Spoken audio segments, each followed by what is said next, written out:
एक गांव में अंधे पति पत्नी रहते थे। इनके यहाँ एक सुंदर बेटा पैदा हुआ जो कि बिल्कुल स्वस्थ था। वो अंधा बिल्कुल भी नहीं था। एक बार पत्नी रोटी बना रही थी। उस समय बिल्ली रसोई में घुसकर बनाई रोटियां खा जाती थी कि रसोई में आने की रोज की आदत बन गई। इस कारण दोनों को कई दिनों तक भूखा सोना पड़ा। एक दिन किसी प्रकार से मालूम पड़ा कि रोटियां बिल्ली खा जाती हैं। पत्नी जब रोटी बनाती उस समय पति दरवाजे के पास बांस का फटका लेकर जमीन पर पटकता। इससे बिल्ली का आना बंद हो गया। जब लड़का बड़ा हुआ और उसकी शादी हुई, बहू जब पहली बार रोटी बना रही थी तो उसका पति बांस का फटका लेकर बैठ गया और फटफट करने लगा।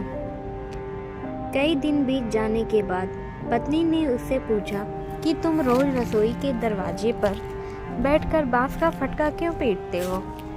पति ने जवाब दिया, ये हमारे घर की परंपरा है, इसलिए मैं ऐसा कर रहा हूँ।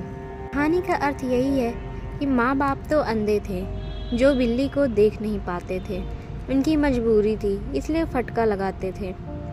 पर बेटा तो आँख का अंधा नहीं था पर अकल का अंधा था, इसलिए वह भी वैसा ही करता था जैसा माँ बाप करते थे।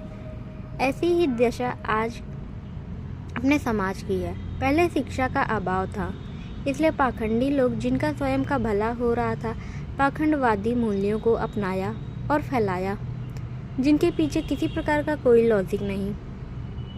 लेकिन आज पढ़ लिख कर शिक्षित होने के बाद भी अपने समाज के लोग उन्हीं पाखंडपूर्ण परंपराओं व रूढ़िवादिता के वशीभूत होकर जीवन जी रहे हैं। ऐसे समाज व व्यक्तियों को आँख का अंधा कहा जाता है।